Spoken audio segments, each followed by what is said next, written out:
Christmas. Happy Happy Christmas. Very Happy Christmas. Merry Merry Christmas. Happy Happy Christmas. Happy Merry Christmas. Very Happy Christmas. Merry Happy Christmas. Happy Merry Christmas. క్రీస్తునేనే పుట్టెను. Hallelujah. క్రీస్తునేనే పుట్టెను.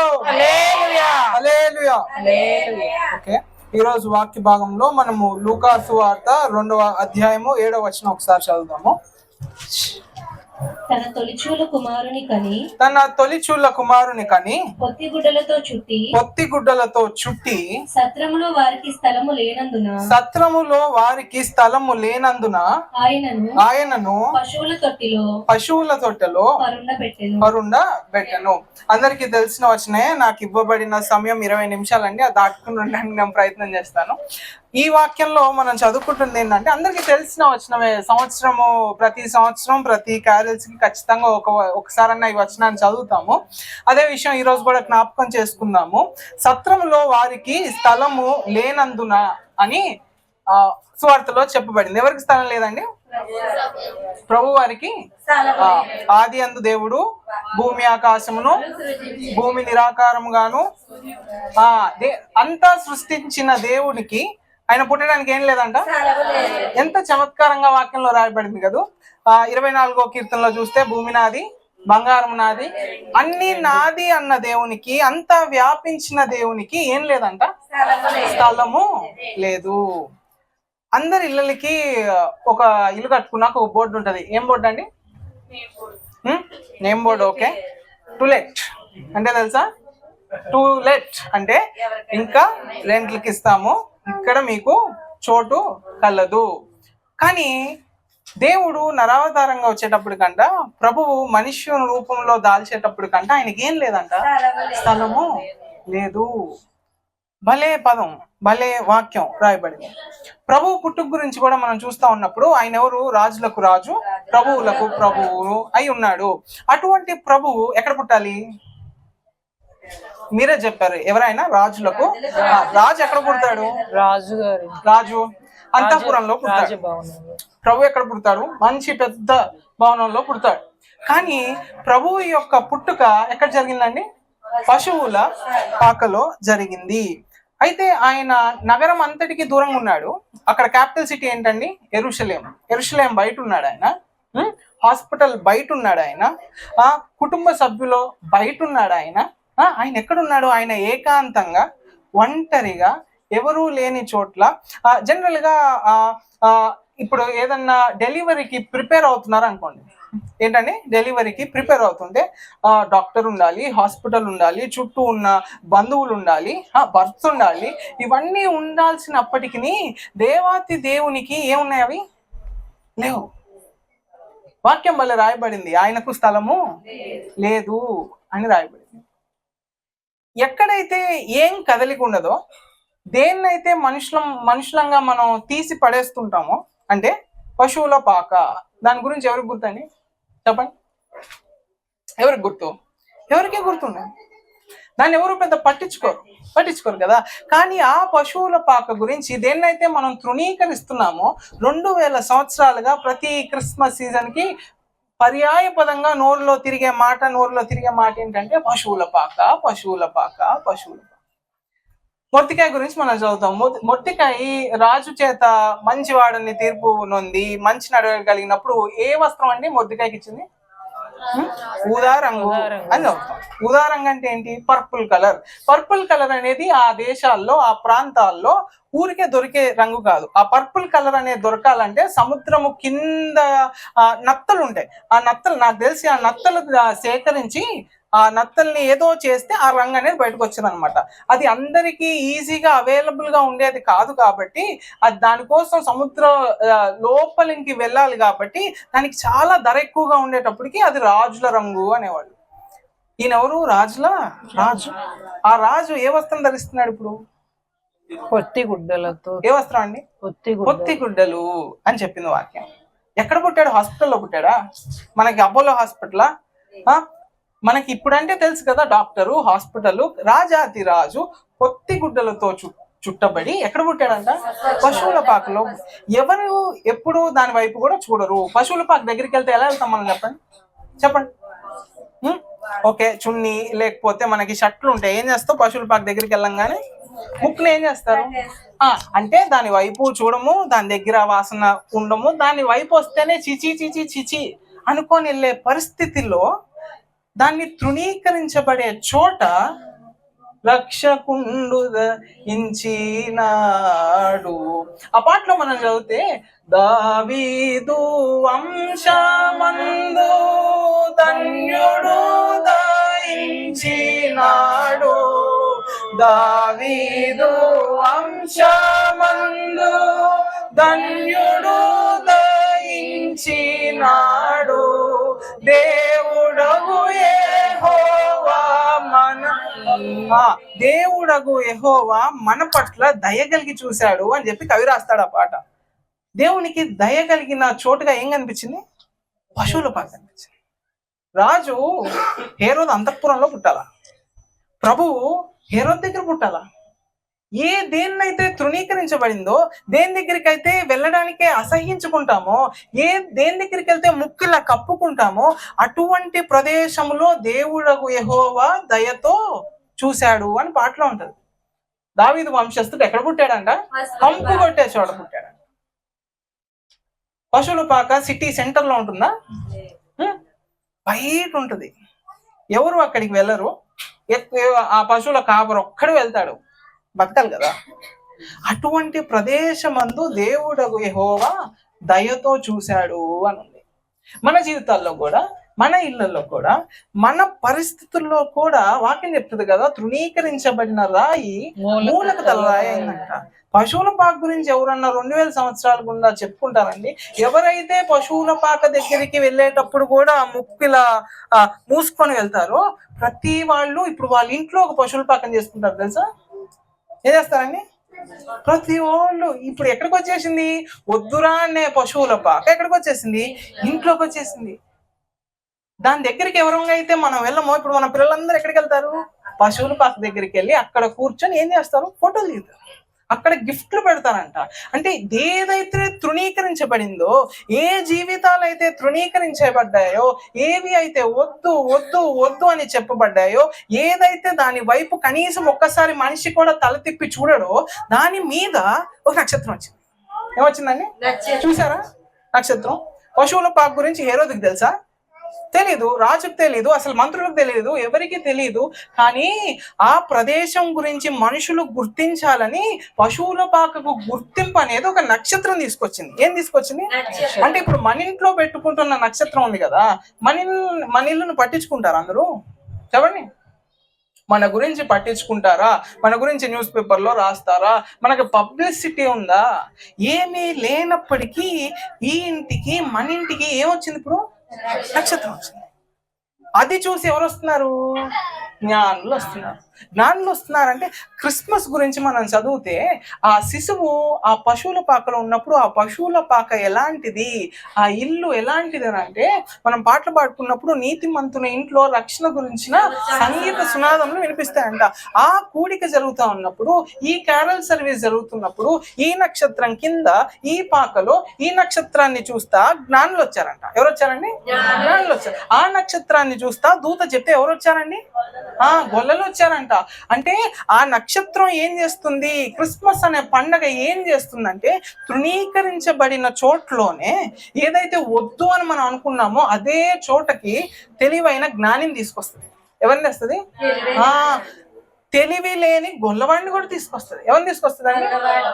చదువు వచ్చిన జ్ఞాని వస్తాడు, చదువు రాని గొల్ల వస్తాడు, దేవదూత వస్తుంది, ఇంకేంటి జంతువులు అన్ని కలిసే ఒక ప్రదేశం ఏంటనంటే దేవుడగు యెహోవా దయతో మన వైపు దేరి చూశాడు అన్న పాటలో ఉంటుందండి. ఏదైతే తృణీకరించబడిందో, ప్రభువా నీకు చోటు లేదు అని భూమి చెప్పింది. ఏం చెప్పిందండి? నీకు చోటు లేదు. సత్రంలో చోటు లేకపోతే ఆయన పశువుల దగ్గరికి వెళ్ళినప్పుడు ఆ పశువుల దగ్గరికి, ఆ కంపు కొట్టే ఆ పాక దగ్గరికి జ్ఞానులు వస్తున్నారంట. ఆ పాక దగ్గరికి ఏం తీసుకొచ్చారు జ్ఞానులు? బంగారం తీసుకొచ్చారు. అంటే మనం కథ వింటాం తెలుసా, రాజు అంతఃపురంలోకి వచ్చి పేదోళ్ళు ఉండకూడదు అన్ని తీసుకెళ్ళిపోండానంటే ఒకడు మిగిలిపోయి, రాజా నువ్వే వచ్చేసేయాలంటే పాక దగ్గరికి ఎవరు రారు. ఆ పాకలో ఏ మాయ లేదు, మంత్రం లేదు. ఆ పాకలో ప్రభు ఉన్నాడు గనుకనే ఏముందండి? అది ఎప్పటికీ తృణీకరించబడే స్థలమే, తృణీకరించబడే బతుకులే. మనకి ఆనందం కానీ, అందం కానీ, ఏదన్నా గొప్పతనం కానీ మనకి కేవలం రక్షకుడు ఎక్కడ ఉదయించాడు?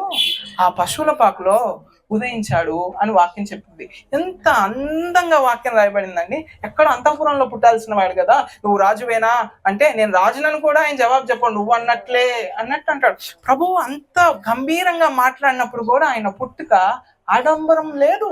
హ్యాపీ క్రిస్మస్, మెర్రీ క్రిస్మస్ ఇప్పుడు పాడుకుంటున్నాం కదా, ఫస్ట్ క్రిస్మస్ లో అవేం లేవు. అప్పుడు హ్యాపీ క్రిస్మస్ కాదు, దోమలు కుడుతుంటే ఇట్లా ఇట్లా ఇట్లా అని మరి అమ్మ ఆ పక్కన యోసేపేమో అదేమంటారు గాలి చేస్తారు కదా, అదేమంటారు ఇసురుతా ఉన్నారు. అదే ఫస్ట్ క్రిస్మస్ అంటే. ఏదైతే తృణీకరించబడిందో ప్రభు జీవితం అంతా, ఆయన ఎక్కడైతే తృణీకరించబడ్డాడో ఆయన నగరం బయట పుట్టాడు. ఎందుకంటే నువ్వు నేను ఆ పుట్టుకను బట్టి నగరం లోపలికి వెళ్ళాలనే. ఆయన నగరం బయట సిలువ వేయబడ్డాడు. ఎందుకంటే ఆ నగరం బట్టి, ఆ బయట సిలువ వేయడాన్ని బట్టి మనం నగరం లోపలికి వెళ్తామని. కాబట్టి ఏదైతే తృణీకరించబడిందో ఈరోజు అది తలరాయిగా మారిపోయింది అని వాక్యం చెప్తుంది. ఎంత గొప్ప దేవుడు అండి. దేవునికి టులెట్ బోర్డు లేదు, దేవునికి స్థావరం లేదు, దేవునికి స్థానం లేదు అని చెప్పిన అదే వాక్యము మనకేం చెప్తుందంటే, మనం ఇంకా చూస్తే మనం చూస్తా ఉంటే ప్రభువారి పుట్టుక చరిత్రనే 2 ముక్కలుగా చేసేసింది. ఇప్పటికి కూడా ఏమంటాం? క్రీస్తు పూర్వం, క్రీస్తు శకం, లేకపోతే సామాన్య శకము పూర్వము, సామాన్య శకము అని పిలుస్తాం. ప్రభు యొక్క ఏమంటారు పుట్టుకను బట్టే. ఈ ప్రభువు యొక్క పుట్టుక, ఇప్పుడు పుట్టుక ఎలాగైతే ఒక తృణీకరించబడిన ప్రదేశంలో జరిగిందో, ఈ పుట్టుక గురించి వార్తలు కూడా ఎవరికి వెళ్ళాయి? ఫస్ట్ వార్తలు రాజుకి వెళ్ళాలా? ఫస్ట్ వార్త గొల్లలకి వెళ్ళింది. ఎవరికి వెళ్ళాలండి? ఫస్ట్ వార్త ఎవరికి వెళ్ళాలి? ఇప్పుడు ఫర్ ఎగ్జాంపుల్ మన ఇళ్లలో కానీ ఏదన్నా హౌస్ ఓపెనింగ్ ఫంక్షన్ ఉంది, లేకపోతే ఏదైనా పెళ్లి కార్యక్రమం ఉంది, ఫస్ట్ కార్డు ఎవరికి ఇస్తాం? తెలిసిన పెద్దవాళ్ళు, మన జీవితంలో మన బ్రతుకుల్లో తెలిసిన పెద్ద మనిషికి ఇస్తాం. మరి ఇప్పుడు మెస్సయ్య అనేవాడు పుట్టుతున్నాడు అని చెప్పి ఫస్ట్ ఇన్విటేషన్ ఎవరికి వెళ్ళాలి? రాజుకి వెళ్ళాలా? పోనీ రాజులు సరే వాళ్ళు చెడ్డవాళ్ళు అయిపోయారంటే తర్వాత ఎవరికి వెళ్ళాలా చెప్పండి? యాజకుల దగ్గరికి వెళ్ళాలా? ఎవరి దగ్గరికి వెళ్ళాలా? అంటే ఫస్ట్ వార్త ఎమ్మెల్యే దగ్గరికి వెళ్ళాలి, సెకండ్ వార్త ఎవరి దగ్గరికి వెళ్ళాలి? పాస్టర్ గారి దగ్గరికి వెళ్ళాలి. కానీ వార్త ఎక్కడికి వచ్చింది? తృణీకరించబడిన ప్రదేశంలో ప్రభు పుట్టాడు. ఎవరినైతే మనుషులంగా మనం తృణీకరిస్తామో, ఎవరైతే ఎప్పుడు బయట గొర్రెలు కాచుకుంటా ఉంటారో, ఎవరైతే కంపు కొడుతూ ఉంటారో, వార్త ఎక్కడికి వెళ్ళింది? వాళ్ళ దగ్గరికి వెళ్ళింది. క్రిస్మస్ అనే పండగ మనకి ఏం గుర్తు తెస్తుంది తెలుసా?